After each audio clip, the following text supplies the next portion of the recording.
South Dakotans have relied on the horse for hundreds of years to work the land, compete for the ultimate prize, and enjoy the view of the rolling hills and prairie lands from on top of the South Dakota horse.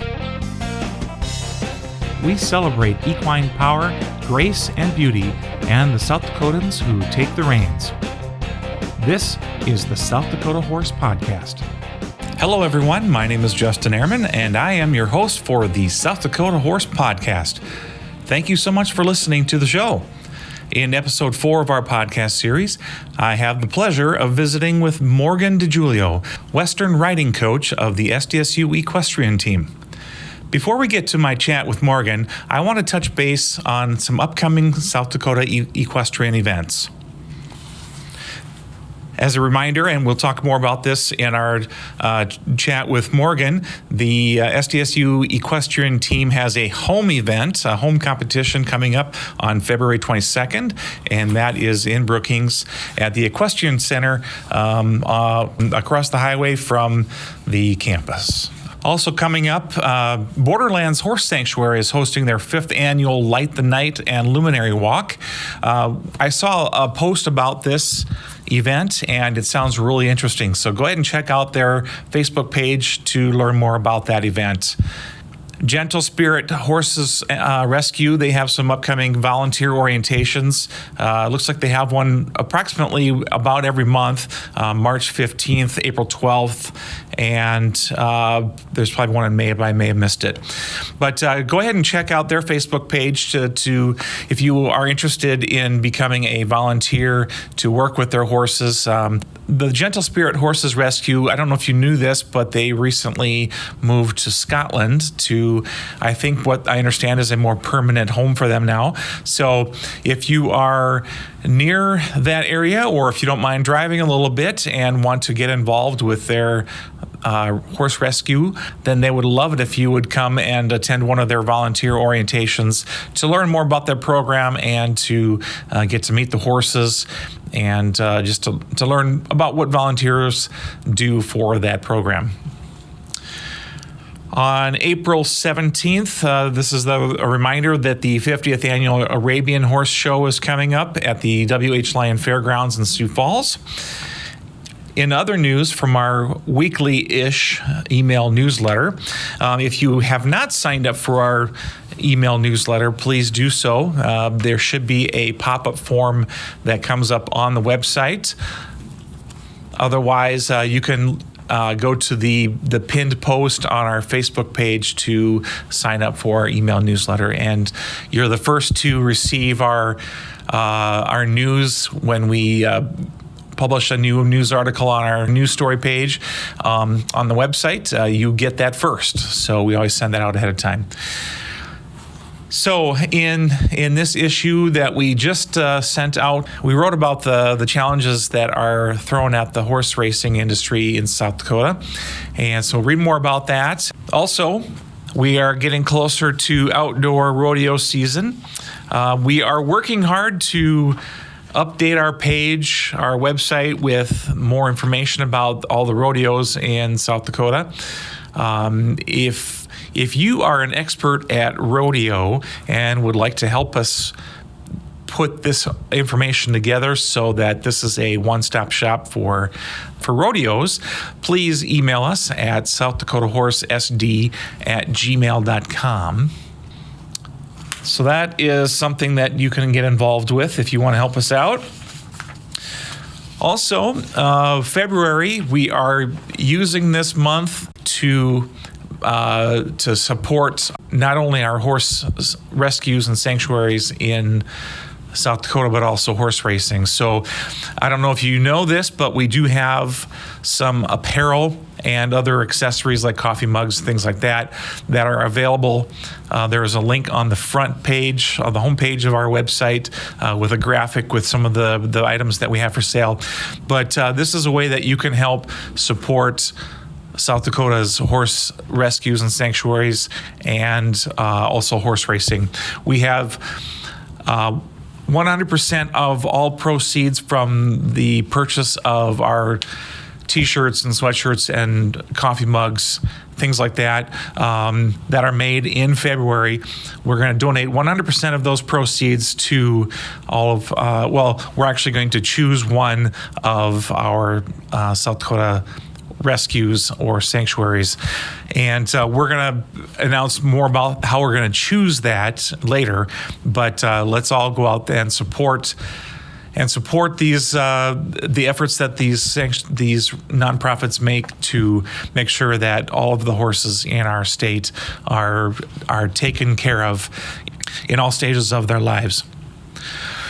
Also, we are donating 50% of the proceeds of the special Get Your Speed On graphic design, and you can see some posting about that on our Facebook page, but also check out our apparel store for that special graphic. And any purchase of any of those, we're donating 50% of the proceeds to South Dakota horse racing.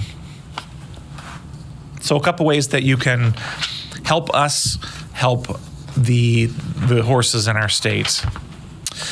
Also, if you're looking for a summer job, Lutherans Outdoors is looking for some summer help to work at their numerous camps around the state. Some of the camps, there's one in Custer, there's one up by, I think it's Shelby, and also Joy Ranch in the eastern South Dakota that involve horses. So if you enjoy being around horses and are skilled or have some knowledge about that and would like to help out with a faith-based camping ministry in South Dakota, please check out Lutherans Outdoors for more employment opportunities. All right, and now on to our special guest for today. Our guest today is Morgan DiGiulio, the Western riding coach of the SDSU Equestrian team. Morgan, thanks so much for joining us today. My pleasure. Thanks so much for having me, Justin. Well, let's just get right into it here. Tell us a little bit about you and how you became the equestrian coach. Sure. So I started riding when I was 5. I wasn't much good at any other sport. So I did that my whole youth career. And then when it came time to go to college, I was recruited by the Western coach at the time for Southern Methodist University's equestrian team. So I went to go ride for them at SMU and I was there for 4 years. And then by the time I was set to graduate, I was kind of trying to figure out what I was going to do. And I was kind of, casually looking into some open positions. They don't come up a whole lot in the NCEA because there aren't so many teams. So kind of when these opportunities come up, you want to get to them as quickly as you can. So this position for an assistant Western coach came up in South Dakota. And my head coach at the time called the head coach here and recommended me for the position. And then it all happened kind of fast. And then the August after I graduated from college, I moved to South Dakota, started working here. I bet that was kind of a shock for you, wasn't it? A bit.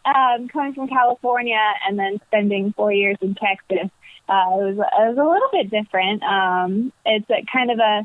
It's a small town feel that I haven't really been used to before. But I find it suits me pretty well. And I really enjoy the work. So. Well, that's great. That's great. So do you do any competing personally? I used to. I competed from about age 7 to right before age 7 until about my sophomore year of college. Right towards the end of my youth career. Okay. And then kind of once my youth career was over, I kind of focused more on the college riding. And now I'm here coaching. That takes up quite a bit of my time. But yes, I used to show in the paint/Pinot circuit in California and then also nationally. Okay. Yeah, that's That's a world that I'm really not that familiar with. So I'd love to. I'm enjoying learning more about all these different areas of competition in the equine world. It's kind of niche. Yeah, it is. As far as now with the SDSU, what events are involved in the competition that you coach? Sure. So with Division I Equestrian, we have 4 events, 2 disciplines. So I coach Western. Our events are horsemanship and reining.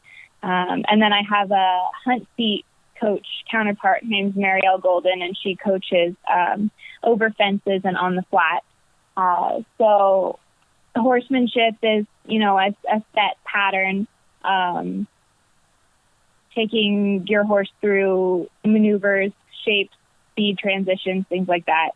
And then the reining is more kind of a speed event, not so much in time, but everything is a little quicker. They do sliding stops, quick spinning, large fast circles, and things like that. Oh, okay. So with the horsemanship, I've always been curious about that. How do they judge you? Because it seems like a lot of the riders are pretty equal, and the horses are pretty equal in talent. Mm-hmm. So there's kind of 2 components for horsemanship, 2 kind of major components that you can split it into. One of those is, accuracy of the pattern. So how well you're getting the horse to listen to you, how clean your maneuvers are, kind of level of difficulty as well goes into that. It's that first part is basically, how accurate is your pattern, how well does the horse listen to you. And then the second part is your position on the horse. So how correct is your position body-wise? Are your legs in the right place, your arms in the right place? And kind of really how effortless do you make it look? The big thing in horsemanship is doing these patterns while kind of making it look like you're not trying at all. Sure. Okay. So have you ever had experiences, or do your current team members have any of those experiences where the horse just doesn't want to seem to cooperate? Oh, for sure. Every day. Horses are different animals every single day. Unless you're fortunate enough to kind of have a horse that's consistent day in and day out. But those are, I find, kind of rare, especially in collegiate. There's kind of a broad range of training and skill in these horses that we get. Mm-hmm. So occasionally, yes, we do get horses that are just not feeling it that day. Sure. And you have to kind of do what you can as subtly as you can to fix it. And I mean, occasionally it doesn't go your way, but that's kind of what we practice for and what we train for is in the case of getting a horse that just really doesn't want to do what you ask it to do. And what do you do? There's some things that you can do to make sure that it doesn't blow up on you in the ring. Sure. Well, speaking of the training, kind of go through what a week in the life of the team and you looks like. Sure. How much training do you do? How often do you guys get together? Yep. So generally speaking, my girls do 3 to 4 practices a week, depending on their academic schedule. So I build the practice schedule around when they have class. And my practices are, 3 days a week, an hour long. So generally for me, that means usually 4 practices a day that I'm coaching. Generally 2 reining and 2 horsemanship, sometimes in the morning, sometimes in the afternoon. So that takes up most of my days. Wow. And along with that, the girls also do strength training 2 days a week with a strength coach. So weightlifting and circuit training and things like that. And then Monday evenings we do team meetings. So we see the whole team every week on Monday evening. And we meet and we talk about the week. Sometimes we do some team bonding. And And then I guess for me, most of my days, like I said, are consumed with practice, lesson planning for practice, doing any individual training on the horses that I feel like needs to get done, and kind of meeting with the athletes and making sure that everybody feels like they're on track for whatever we've got coming down the pike. Okay. So are you the same as with other sports where you actually have scouts that will go and watch other teams that you are going to be competing against? And do you play the tapes back, so to speak, in a meeting and just to kind of get a game plan together? We do game plan. We don't have people who go to the meet. Generally, we do have some video from like the years prior that we've played these teams. Since the NCAA is still relatively small, relatively close, we kind of trade off years with all of the teams. So we'll go there and then they'll come here. So we do have some video, and then there's a couple of resources online where we can look up the horses once we know the draw, and kind of look up their videos and see if we can see anything about them that might be helpful day of. And then we do as much strategizing as we can, kind of looking at the previous scores from other meets that they have. Some of the teams do live feeds too.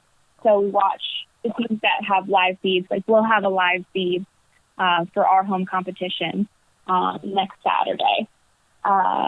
So we'll watch live feeds and we'll kind of take a look at the kind of scores that their horses are putting up, and kind of scores that their riders are putting up against, the teams that they're playing, and try to get a good idea of what we're going to come up against. Okay. So thinking about your team, well, how many do you have on your team? And just tell me a little bit about them. What are some of their strengths? Maybe some things that you think they could work on. What are some of the challenges that you have with this team this year? Sure. So there are, I believe, 37 athletes on the team this year. We had quite a big freshman recruiting class. That was when I joined last year. That was kind of my big platform. My big to-do was to kind of increase our numbers and add a little depth to the roster. So we're kind of well on our way to doing that with our recruiting class this year, and then also my recruiting class for next year, which is almost completed. So we're looking to add some really good depth there. I think that's kind of our biggest challenge, is that the team's been around for a bit, but I think we're really starting to gain momentum now, in terms of there's been a lot of coaching changes in the past couple of years with this team. Okay. So now kind of my big to-do and my co-coach Marielle's big to-do is build up that depth again on the team. Add a little bit more personal attention to the girls, make them all feel like they are competing at their max potential. And then making sure that the team stays bonded. They're a pretty close team as it is, but it's difficult when there are 37 girls. It's quite a big team. So our kind of big thing now is, keeping the girls bonded, making them feel unified, and also, honing in on the little things that kind of separate, the people who win the meets from the people who don't. Especially in the horsemanship and the reining, the way they're scored, each maneuver is scored. There's 7 to 8 maneuvers, and each maneuver is scored from a -1.5 to a +1.5. And that's kind of the big thing that we talk about with the girls, is like, how do we take that maneuver from a 0, which is technically correct, to a +0.5 or a +1? Like, what separates that correct maneuver from an exceptional maneuver or an excellent maneuver? And I think that's kind of where we're at right now. And I've seen a lot of good growth with the girls. But it's always a challenge when you bring in freshmen, especially off the circuit. Collegiate equestrian is a lot different than what most of them are used to doing in their youth career. Namely that equestrian isn't really a team sport unless you compete on a high school team. Equestrian is not really a team sport until you get to college. So most of them are not quite used to it, and they take a little bit of time to kind of figure out what that team dynamic is, and how to, care about how well they're doing, but also care about how well their teammates are doing, and how helping the team succeed at large, instead of just focusing on the individual role. Yeah, sure. So just thinking about that, since most high schools don't have equestrian as a sport, how do you recruit? Mm-hmm. So I generally get a lot of recruits from the youth circuit. So they show, on their own individually. So we have a recruit questionnaire that girls that are interested fill out. I also receive individual emails. So girls who are interested in riding for an NCEA equestrian team. There aren't a lot of us, and there are 14 full teams in the country, and we're working on expanding, but it's still relatively new. So girls that are interested, usually send me an email, kind of giving me a little bit of an overview of who they are, what their experience has been, and then they usually attach riding videos, and those videos are the most important thing for me, because we don't generally hold tryouts or anything like that, so we're not allowed to try out incoming freshmen. So what we do is they'll send me videos. I'll take a look at the videos and kind of see where I feel like they're at skill-wise, and then we go from there. I also occasionally will go to kind of the big national shows and do a little personal scouting there. A lot of the colleges will do that. They'll send their coaches to Youth World or medal finals, or like NRHA derbies, to kind of scout incoming freshmen like that. Is this specifically a female sport, or do you have any males on the team, or do they request to be on the team? Mm-hmm. Collegiate, it is only a female sport. There are a lot of men in the industry, but when they ride collegiate, then it is considered a female sport. So, thinking about your team, can you say anything that your team or your individuals excel at? What are some things that they do well? Yeah. So, I think, we focus a lot on, flexibility, just kind of mental flexibility, and that mental game. That's kind of, I believe, really kind of 70% of the challenge for equestrian, is getting your mind around getting on a new horse, and only having 4 minutes to figure out what that horse is like before you have to go and show it.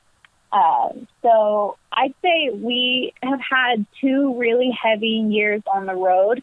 So we have traveled a lot, and my girls have it's kind of been trial by fire, sending my girls, really when they first get here out on the road, making them get on horses they've never been on before, don't know anything about them, and asking them to figure them out. So I think really my girls excel at that kind of flexibility, getting on horses, having a system in place where they kind of do a couple things and it tells them about the horse. And we work on that a lot at home too.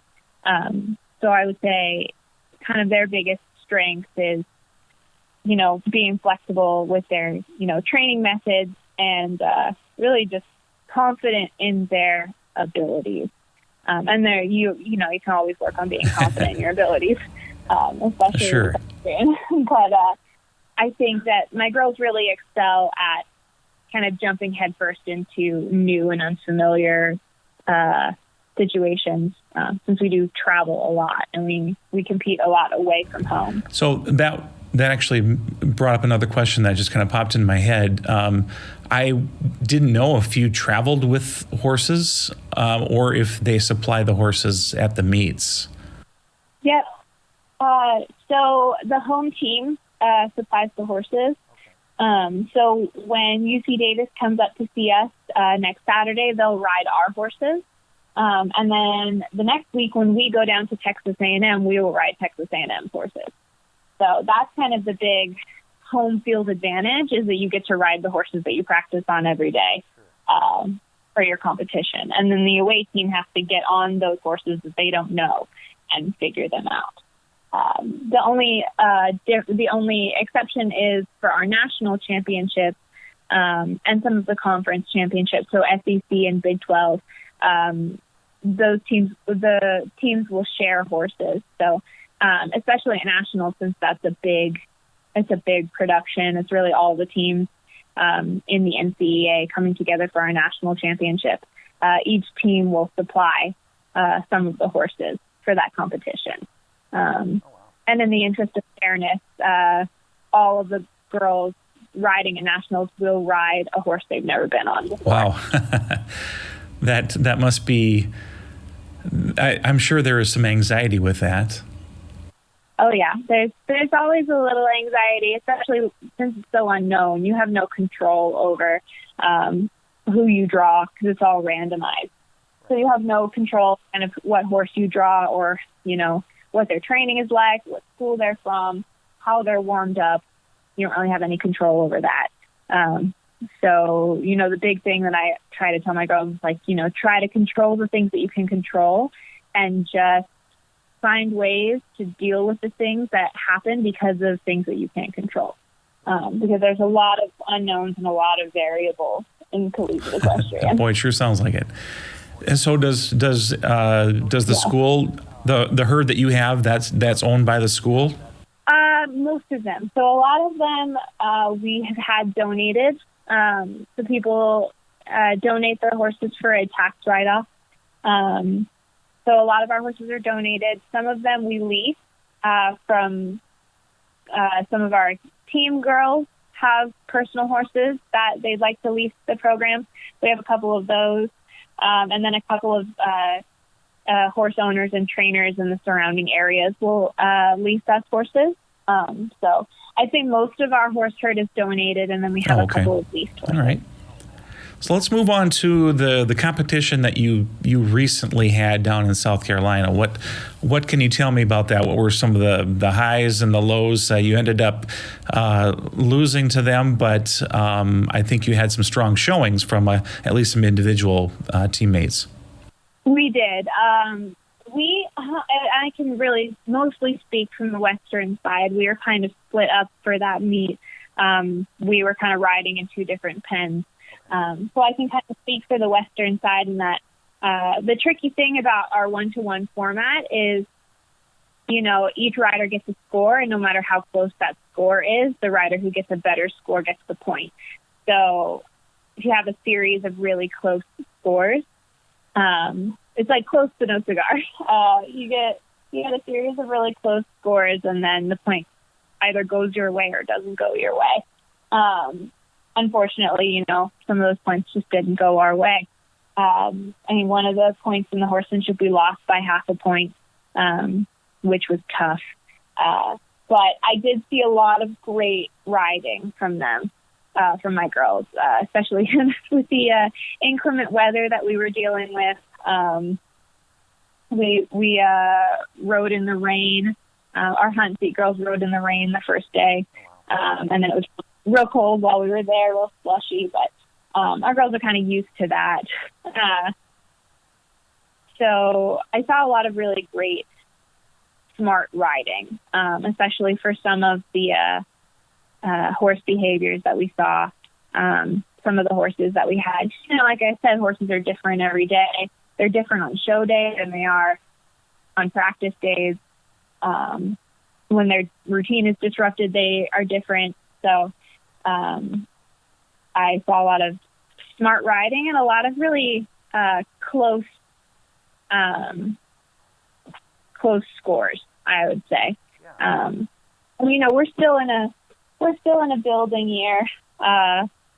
So really what I was looking for most is like personal growth for each of the individual riders. So watching them go in the pen and being able to see like, okay, the things that we worked on in practice, they're really applying here. Or look at how much better she's sitting on that horse than she has been in the past. So I saw a lot of personal growth there, especially with how many freshmen I have on my competing roster this year, who are just sort of kind of getting started in collegiate. Yeah, well, that's really all you can ask for when you're building a team, is just to make sure that they continue to grow and improve. Yeah, for sure. And we're coming up, and South Carolina is a very established team. It was really good practice for us. It's always really good practice for us to go up against some of those bigger, higher-ranked teams, because then we have an opportunity to ride up to their level. Oh, definitely. So, looking at your roster for the season, who would you say is your toughest competition? For the rest of this season, probably Texas A&M, I'd say. We meet Texas A&M on the road at Texas A&M at the end of this month. We also meet Baylor there, but that's a neutral meet. So Baylor will also have to ride Texas A&M's horses. So while Baylor is kind of Baylor is also a big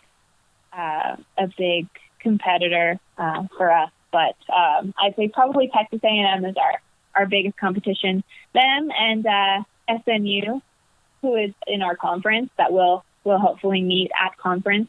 That'll be a Sure. challenging meet as well.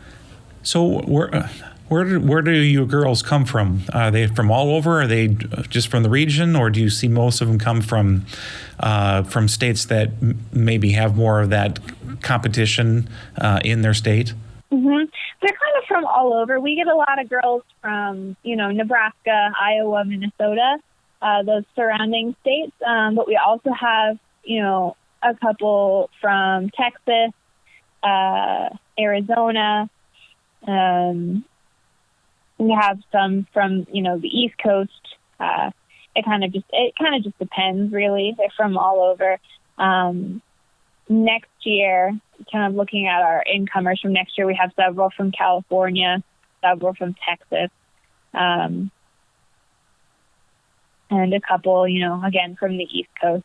So they're kind of from all over. I'd say probably the majority of our girls are from this region, not necessarily South Dakota, but Nebraska, Iowa, Minnesota, things like that. Yeah, okay. Places like that. So what can we expect from the meet in Brookings next weekend? Sure. So it'll be our senior meet.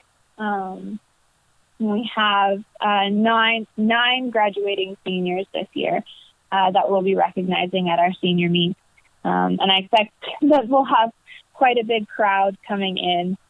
We didn't have a lot of home meets this year, so this is kind of the big one that people are looking forward to. And UC Davis is in our conference, so it's a conference meet as well.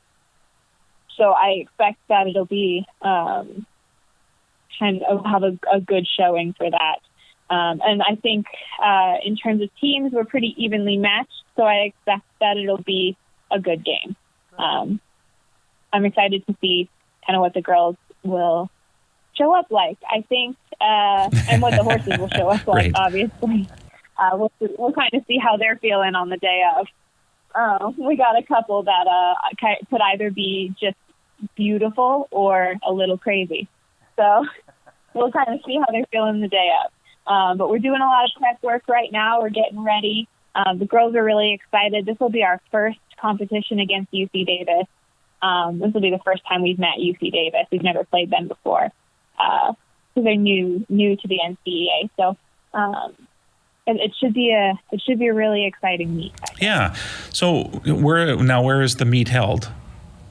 Meet is held at the DeHaan Equestrian Center. It is right across the team bypass from South Dakota State. So it's really, really close to campus. It's right across this blue building. Can't miss it. Okay. And what time does the competition begin? Competition begins at 8 a.m. It'll start with equitation over fences, and then we'll do equitation on the flat, and then the second half of the day will be the Western event. So we'll start with horsemanship, and we'll end with reining.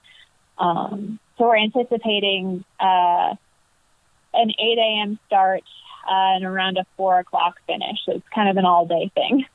Okay. And this is open to the public, right? This is, yes. Okay. Is there a cost involved for entry? There is not. It is free. Okay. So we want to make sure that everyone who is available to go out on February 22nd to support the SDSU Equestrian team. That's in Brookings. And now, one last question here, and this is more on a personal level. What is one of your greatest accomplishments in the saddle? Sure. Let's see. I think probably my most the award that I remember the most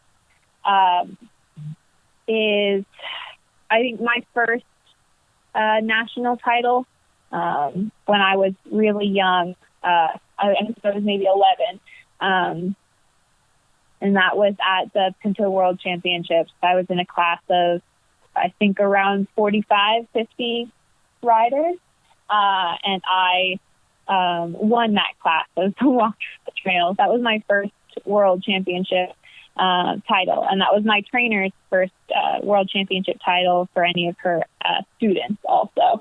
Wow. That's the one that always comes to mind when I think about it, and that was my first world title. And then I collected a few more over the years. Was a reserve world championship title in the Western Pleasure 14 through 18, I think, in my youth career. That one was really special as well. I couldn't tell you what happened in the class at all. I kind of blacked out. But when I was trotting my horse up to get my ribbon, I realized what had happened. But that had always been a really hard class for me. So that sure. was, yeah. That was Well, congratulations on those accomplishments. That's great. Oh, thank you. So now, how about out of the saddle?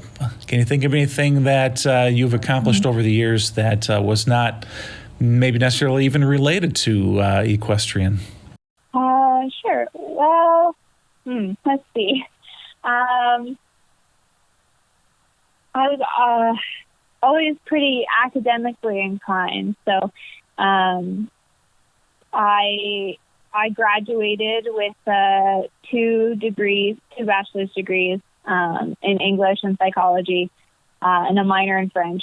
I would say that academically, it seems like kind of a regular thing, but for me, that was a big accomplishment there, because at the same time, I was, on a collegiate sports team and a part of a sorority.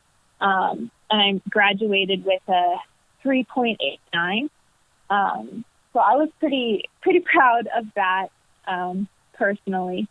And while I was at SMU, on that team, I was given the Coaches Award twice in my 4 years, which was a nice acknowledgement of my commitment to the team as well. Oh, excellent. Well, very good. So I'm thinking about how South Dakota doesn't really have, we have some private schooling for, eventing, for dressage, things like that. But what could maybe we do to help start cultivating this equestrian culture to start bringing more teammates in from South Dakota? Do you have any thoughts on that? Sure. I think the biggest thing is kind of exposure, like what we're doing right now. A lot of people don't know that equestrian can be a collegiate sport.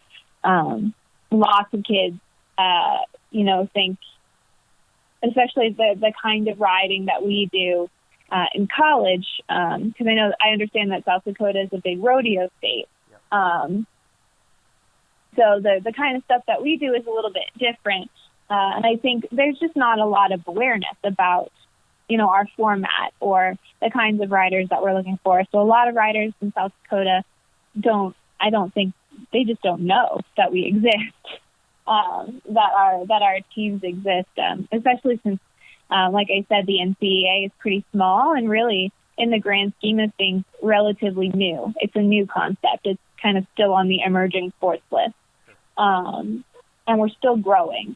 So I think that the biggest thing is, promoting awareness for the sport, letting people know when competitions are, and, encouraging them to come and watch and see kind of what this whole thing is about. And adding to that education component a little bit more and getting people, around to get more familiar. And I'm starting to see that happen. I have two of my starting freshmen in the reining are both from South Dakota. So and they're, two of the best riders on my team. Yeah. So I would say we're starting to see that growth already, that the broadening of the knowledge and the broadening of the fan base, especially for, those little girls who love horses and they want to keep doing them, but don't realize there's an avenue that you can take that lets you go to college for it. So just kind of getting the word out to those little girls who are starting to think about what they want to do, and telling them that there is a way for them to do that and be really successful. Well, that's part of our mission here at South Dakota Horse is to promote all of the aspects of equine sports and activities and organizations and businesses, so that we can grow that awareness and really build the whole equine industry in South Dakota. So that's our goal. And y'all are doing great work. I'm so pleased that I'm able to, use y'all's platform to advocate for my sport. Great. Well, Morgan, we appreciate your time here today. Everyone, please, if you can, go out and support the SDSU Equestrian team on February 22nd in Brookings at the Equestrian Center. And Morgan DiGiulio, who is one of the coaches at SDSU, we thank you again for your time today. Thank you so much for having me. I really enjoyed it. Well, we're at the end of our time today. Thanks so much for listening, and thanks to our special guest, Morgan DiGiulio. If you would like to sponsor our show, please contact us at southdakotahorse@gmail.com, and be sure to follow our podcast on your platform of choice so we can continue to grow. Remember to visit southdakotahorse.com for all things equine in the great state of South Dakota. Until next time, keep riding.